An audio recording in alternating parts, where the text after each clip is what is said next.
It's great to see that so many are already joining us today.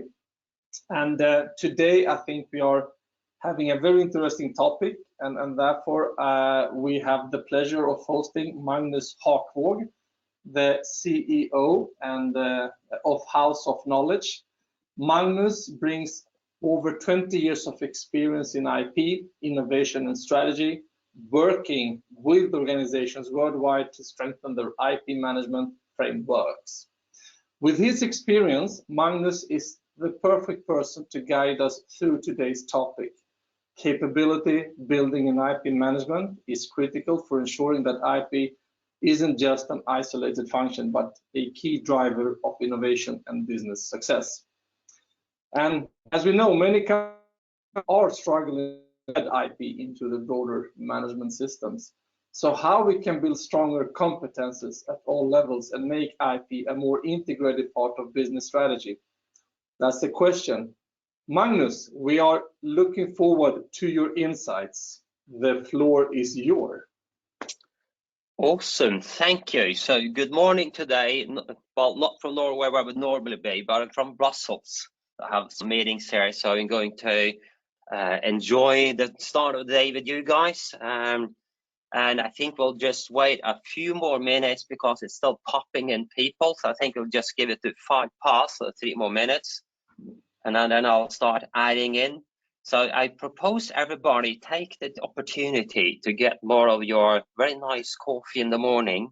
Maybe you would like have some tea and then kind of sit down and kind of be ready to relax and be enjoyed, because learning about IP is always awesome. Indeed, and particularly the ones that are coming up north, we know that coffee is an important thing and tea as well. So I completely support that. Excellent. And a kind of a really quite important message to you all. I'll take questions. I'll repeat that during my presentation. I'll probably talk something around 20-25 minutes, and then we'll leave it to the questions and answering those. So just type in your questions. I'll try to fit it in whenever I see it fit. And if I potentially, well, forget one, Demetrius will assumably just jump in and say, Magnus, by the way, and then we'll add in your questions as well, and then it's game on. Still 1 more minute to go. So still 1 more minute to get your coffee. It's nice seeing that there's so many joining in the morning for this very interesting topic. I think it's one of the more sexy topics there is.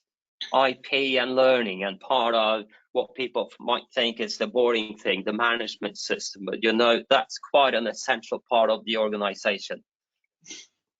Indeed, and I think it's good that we're trying to raise this topic, that it should become more sexy. So we have to work more on it, and we have to find ways to make it more sexy and appealing to everyone in an organization. Magnus, very good. Yes. Very good. And what is essential to know that the topic is sexy. We just need to make people put on their glasses so they say the sexiness of IP and learning IP.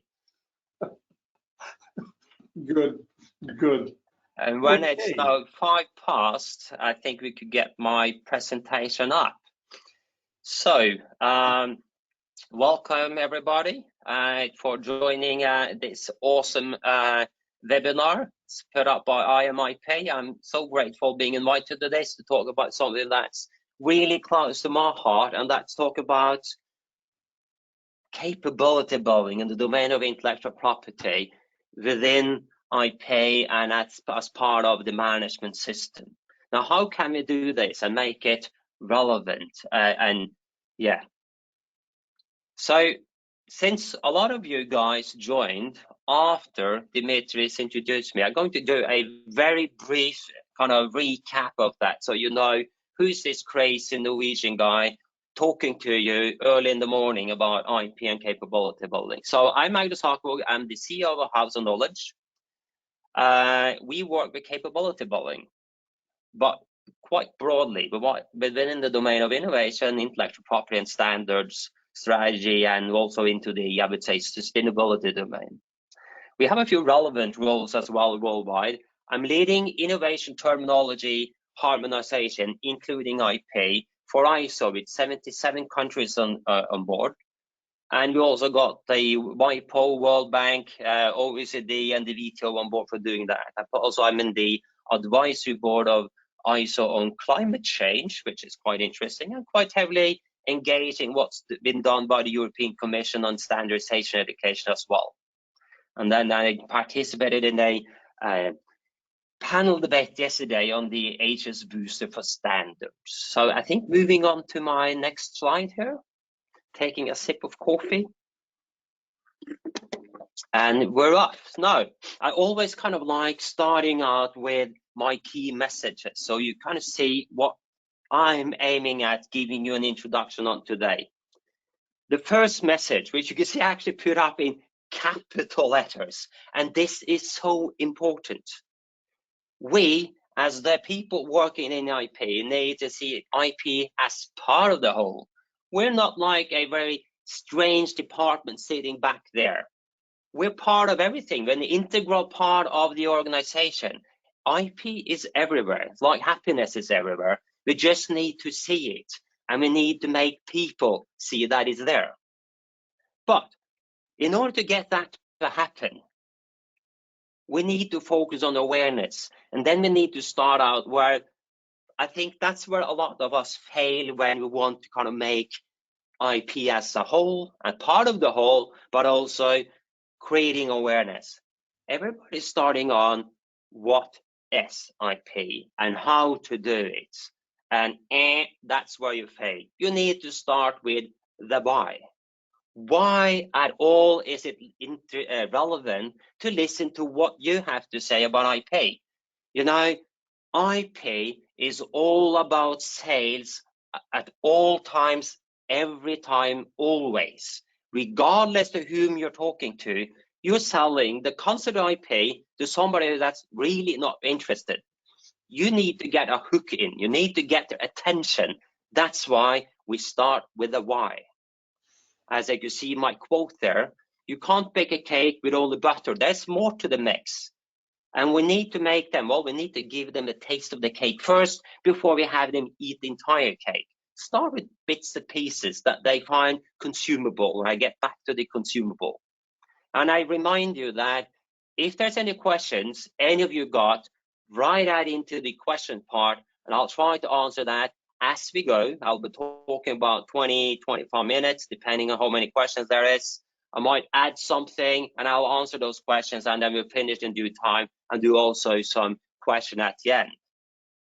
Now, my last sentence on my in brief key messages is they make IP relevant at their terms, which means that it's in their context at their level, which means that if you're talking to somebody in marketing, don't talk too much about the patent part. Talk about the look and feel of stuff, the feelings that's related to the products, and then the trademark part.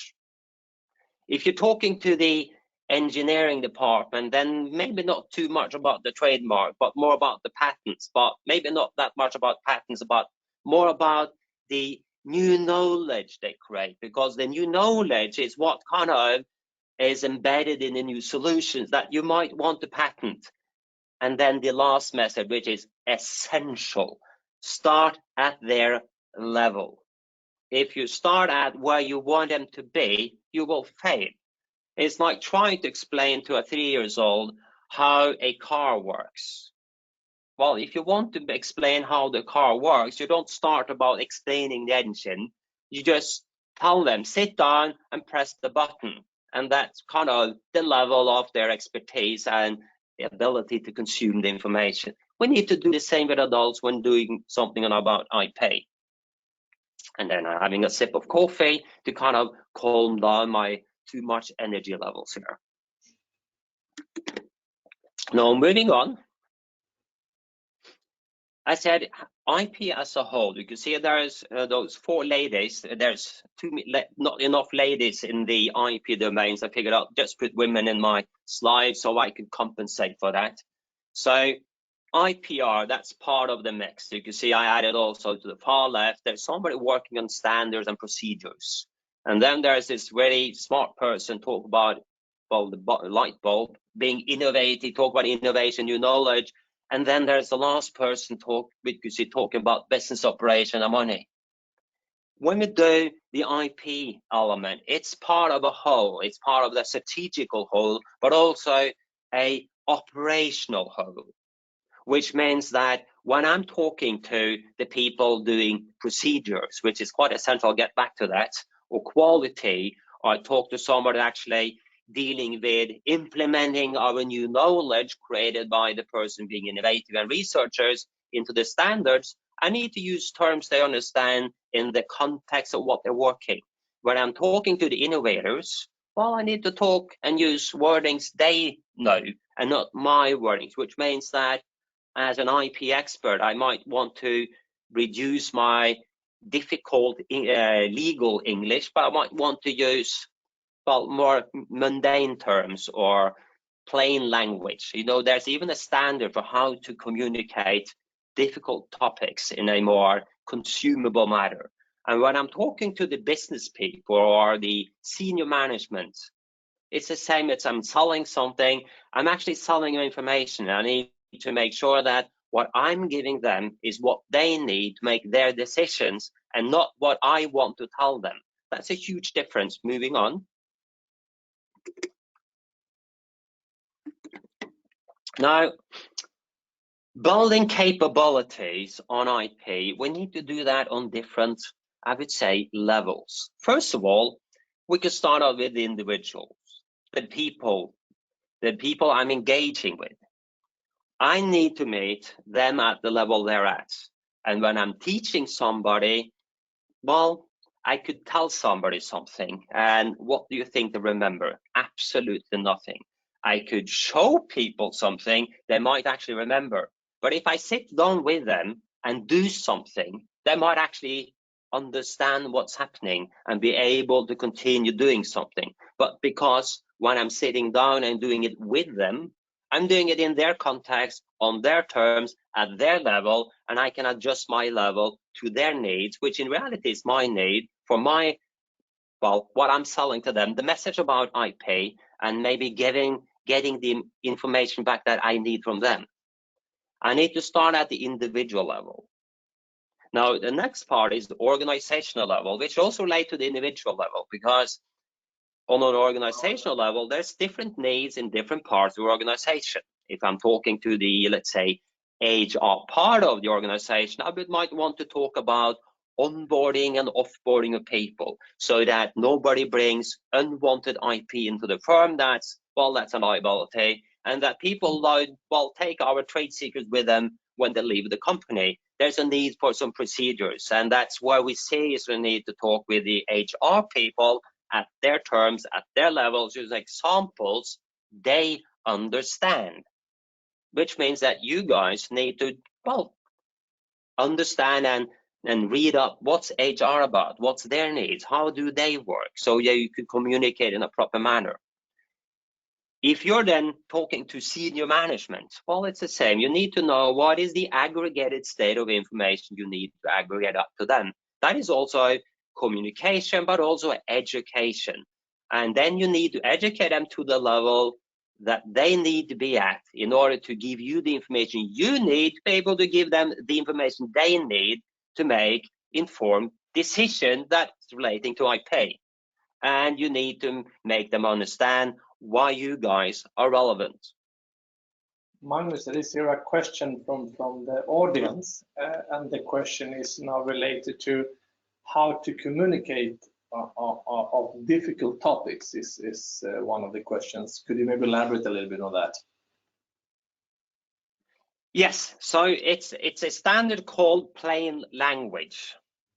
It's made by ISO Technical Committee 37, Working Group 11. It's called plain language, and it includes content and procedures on how you can on how you should construct your messaging in order to make it in plain language and consumable. You could go, if you're in Germany, you go to DIN, Deutsche Institut der Normung, or you could go to ISO, the International Standards Organization, or you go to CEN-CENELEC, which is the European level, or you could go to, if if you're in the US or in China, you go to the national standards body, and then you can get access to the standards there. There's quite a few of them, and hopefully they will also provide some technical reports that tells you how to apply it.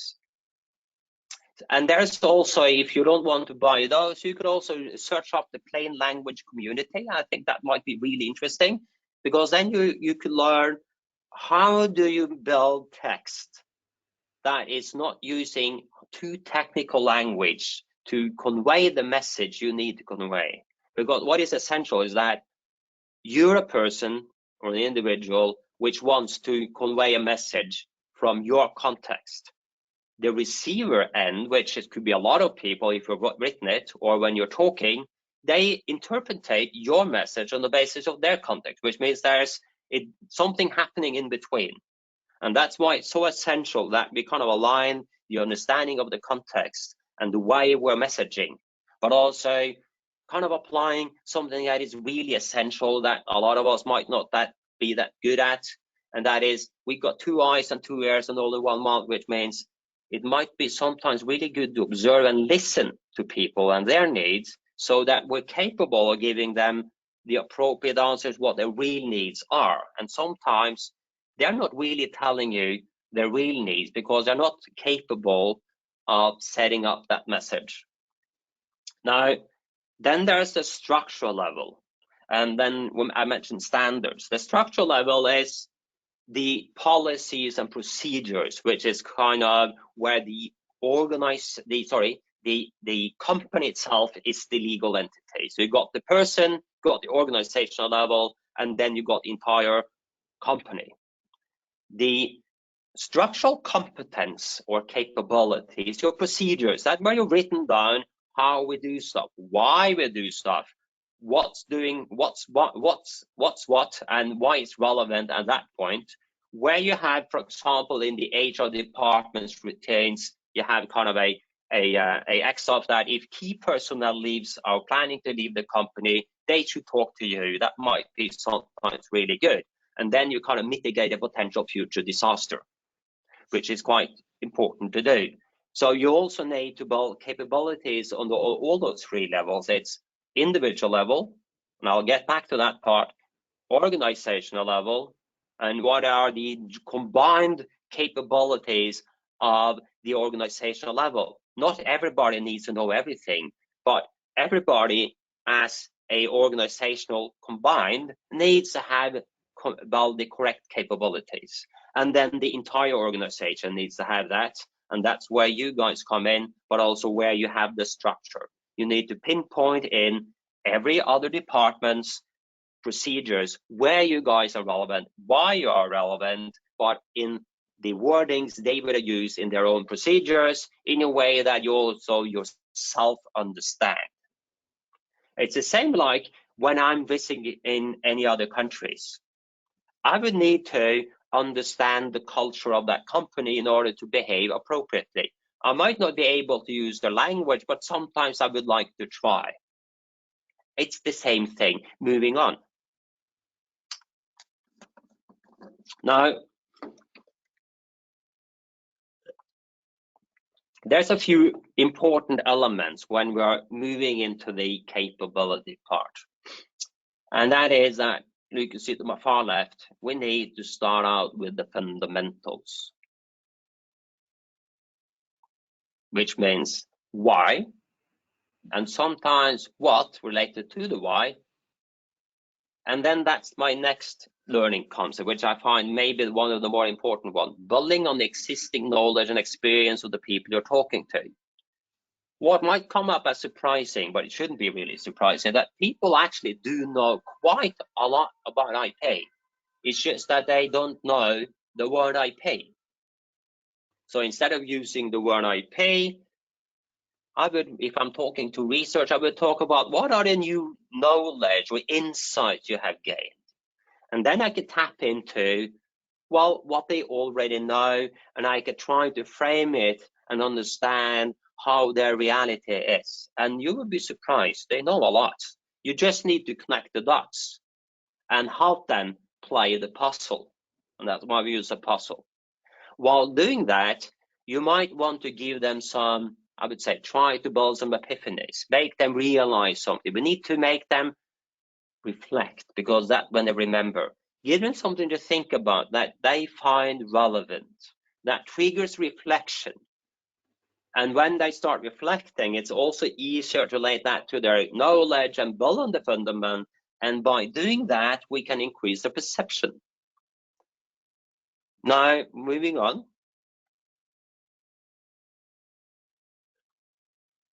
Now, this is a quite essential one. This is something my company has adjusted slightly, because we saw Bloom's taxonomy for cognitive learning really didn't cut it completely. So we added one more level at the lower end. Now, when we're teaching people, we need to, and sometimes I might say, inform people or engage with them. We need to look at what is the need of the person I'm talking to. Normally, when we from the IP realm want to talk to colleagues or anybody else, we want them to be able to evaluate and create, which is the high level. That's where we are at. They have absolutely no need to be at that level. Sometimes it's enough to recognize the words IP or new knowledge or IPR. Well, that's a starting point, because when they recognize the words, it's easier to kind of tap into the hooks, which are the recognizable words, and then we could start building on top of what they have. And then the next part will be remembering what are the different words, and then that there is something within this, well, I would say the company's structural insights, the procedures and routines, which makes them trigger a reflection to know that, oh, this is IP. I remember, or I recognize this situation. I need to talk to somebody who knows. That is enough. They shouldn't make any decision themselves, because they're not fit for doing that. You are there to help them with that, and they need to learn as well that you're a resource out there to help them on their terms, which is quite essential. And then on their terms is very important. Now, moving up, when there's people that has, let's say, sorry, my bad, moving up in the taxonomy, to understand slightly more, well, then that's people with a management level or somebody leading a project. They need to comprehend slightly more, so they are better prepared to engage with you guys, bring you into the project, and have you engage with their people. And you can see on the left side of the slide, I call something the learning cycle. It's the same as, I would say, in principle, what you have in management systems. It's the learning cycle of the organizations. You need to, and this is essential, start with some experience when you're working, engaging with your colleagues. You sit down and work with them using examples they know, or for example, which is even better, when you're working with them, with the example you're working on right now. The next step would be make them reflect on exactly what you just talked about. Elaborate about the experience and maybe have them look into the procedures, so now they will understand why they're there. Now we could build on conceptualizing this, and they can experiment with their insight by even be looking for more information. And then again, when they're looking for more information, to save your time, you might want to have built up some structural insights or capability, which is part of the management system of the organization, which is made available. Now, available is a dangerous word, because I don't know if, I assume you heard, when people are presented with a text and then they're supposed to read something, let's say before board meeting or meeting, and it's a lot of text, and the reply would be, too long, I didn't read it, which means that they're unprepared. So that's making it available. And then there's two levels available. It's made available in a legal context. Might be too hard to read. You need to make it available so they can read it. But still, it's a lot too much. You need to make it even shorter. You need to make it consumable, which means that if they can't read and get the message within 30 seconds, you have already lost. They lose their interest. They need to find that information quite fast, get it, and then when they start and then going through the learning cycle, reflecting on that little bit of information you just gave them, which in reality is in the text, they are ready to consume more. And which is, you start eating a cake piece by piece. You can't consume the whole cake. Well, some might be capable, but it's not advisable. And then when people have more needs, which means that there are research managers or they are dealing with what more they're doing negotiations, they need to be able to apply it, but they might not need to be able to analyze it. That's where you guys come in. And when you are moving into the senior management level, which you guys are then reporting to, they just need to understand. They don't need to be able to apply it. They need to ask you to engage with them to make the proper informed decisions. But you need to give them information they understand at their level, and only what they need at a consumable amount, and then you can make it happen. And then you use this way to building connections within the organization, adding information into the structural capabilities organization, which is the management system. And if you do have a quality management system, I think that's a very good place to start talking with the quality people who's really good at putting information, describing procedures, and figuring out where could we put you guys in. But the most important, I would say, procedures you guys need to get into are those at the HR department. Those are vital. Now, moving on forward. I introduced that when you want to engage people and teach them, I can tell you and you'll forget. I can show you and remember, but I can engage with you and you'll actually learn. One way of engaging people is with simulations, engaging in projects, or as in the picture I'm showing you now, which is what we do, making serious games, which are simulations to understand how does really on the IP domain work and how can I make it relevant at your level in a controlled environment. And this is a quite essential part for learning, where people feel safe, they feel respected, that people listen and actually are interested in what they have to say. I can go to the next slide.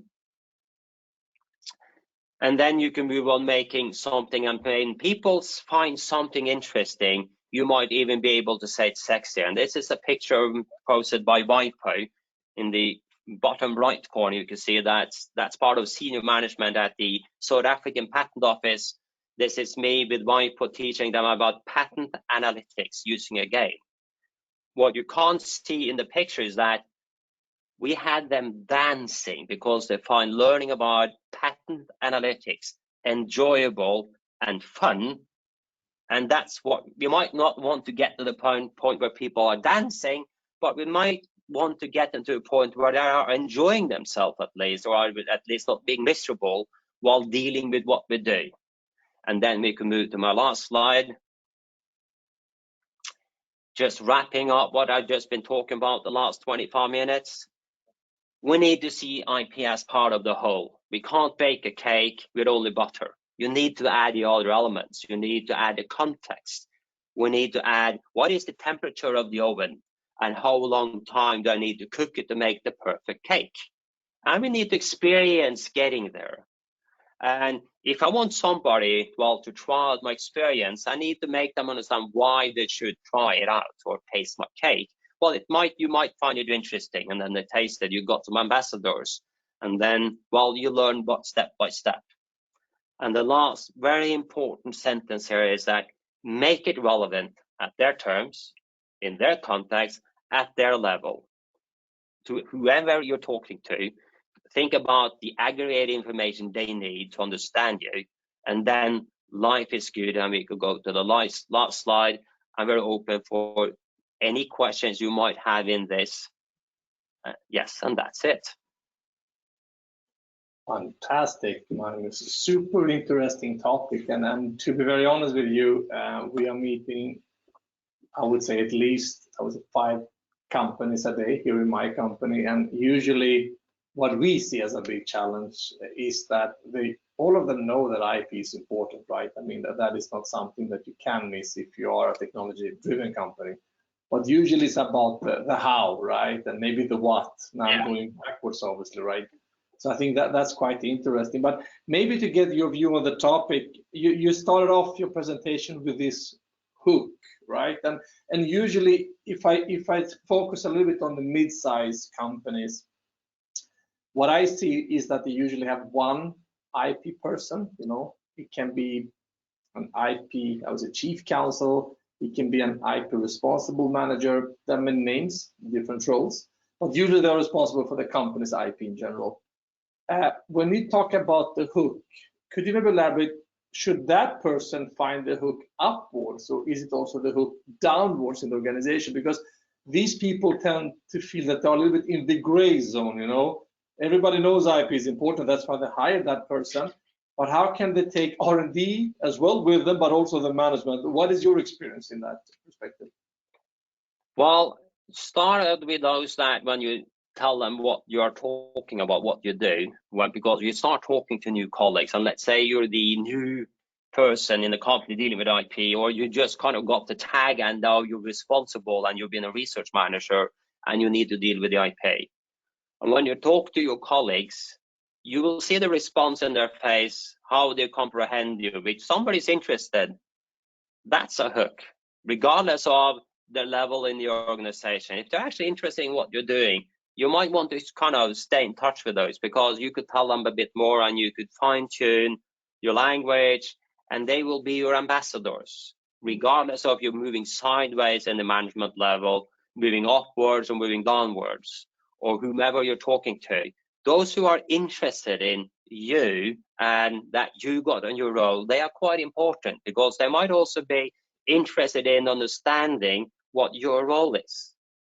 And then it's up to you to try experiencing how can you make what you do into something they find even more interesting. And that is a very important hook. And that's where I would start out with it, regardless of size of the company. Start talking to your colleagues in the lunch. What's your new responsibility? If everybody said, okay, stop, I'm losing my hair, this is just absolutely off, you have another issue, because that's also disrespectful. So then there's more to work on, and then you might want to engage with the HR. But normal people would engage, and those who want to engage more with you, those are the one you want to engage even more with. That was a long answer to your short question. It usually requires a long answer to these type of questions. I'm quite used to it. Magnus, a question that also popped up here is, usually when the shit hits the fan, you get the attention from the management quite easily, right? Because then they know, okay, now we need to act, you know, infringement, whatever it might be. But how can you be proactive in an organization? What would your recommendation be to not wait until the shit hits the fan, obviously? How could you do it as a company? And then I would move back into the make it relevant at their level and their context of their terms, which means that come up with this. We lost you for some seconds. Could you maybe repeat? Yeah. Yes. So I'm going back to start at their level, in their context, and look into their needs. Try to frame something in their reality and an example in their domain. So when you're talking to HR, don't talk about patents. It's completely irrelevant. Talk about the capabilities and the insight of the person, and that we might not want that insight to get lost, because within this person they're dealing with their contracts, there are some insights that are free for the society to use, but there's part of that which kind of represent the competitive advantage of the firm, which might also be why the person was hired in the first place. And then try to make an example that if this person leaves to the competitor, we might need to downsize because we lost something we invest a lot of money in. That's something they understand, because that's their responsibility. So you need to make examples that they comprehend, that's relevant for them, which is a kind of a difficult task, but that's what sales is all about, and that's what IP management people tend to forget when we're part of a large system organization that there's a lot of our task which is sales. So doing a sales course might actually be a very good place to start. Okay.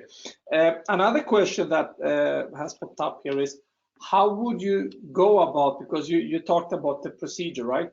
And if you are a little bit alone in a company, how would that person actually act? Because usually if you're in a bigger company, you might even have a patent department, or IP department, but if you go to the mid-size, how can you make yourself relevant in this topic? Let's say there are 10,000 employees in total and you are one patent responsible.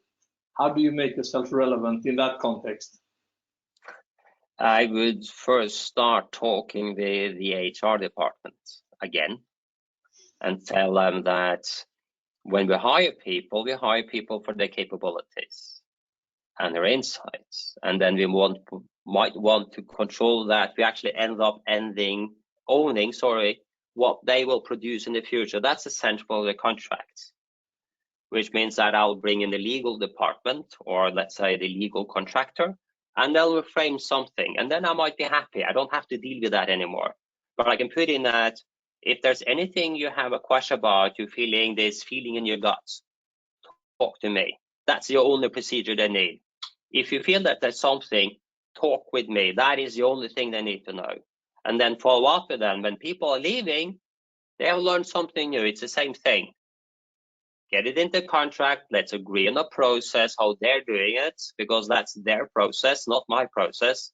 And then again, put in the new element.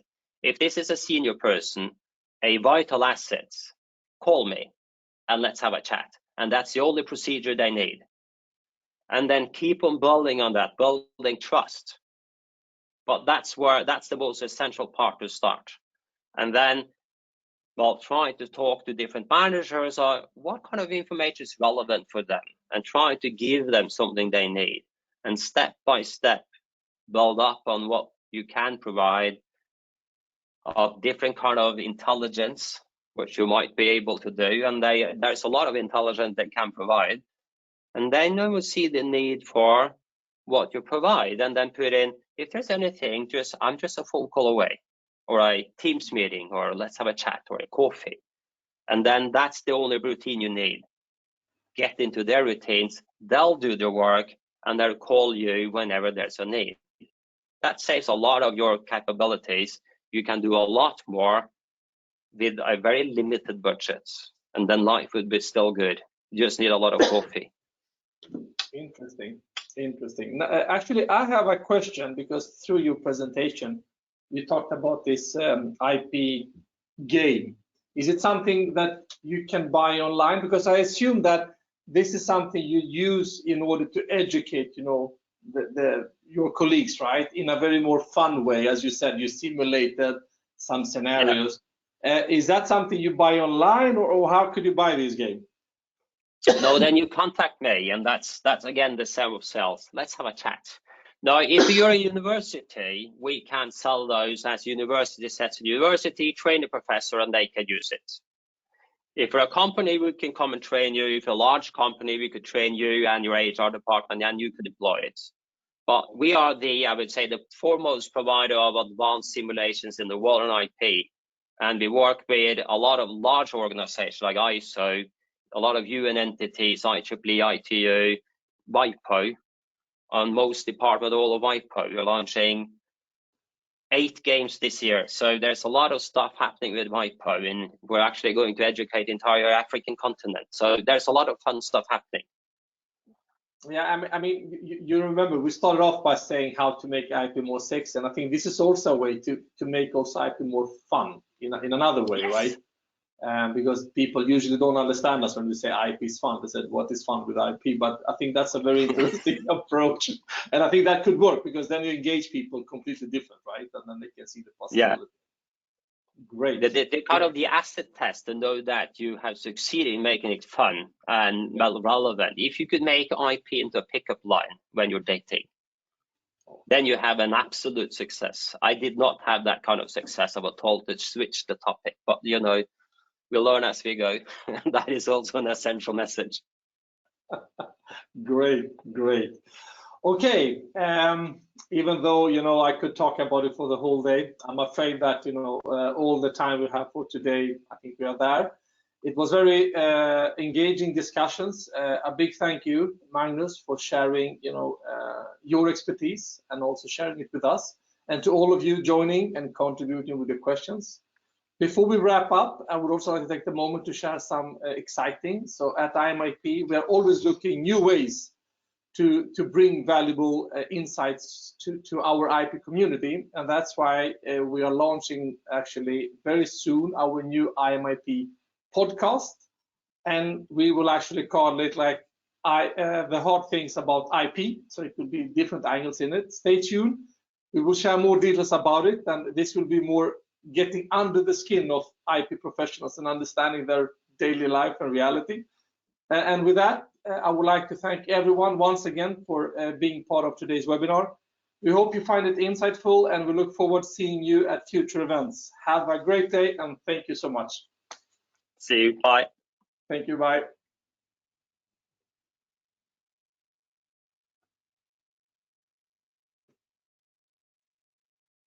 Are we off? Yes.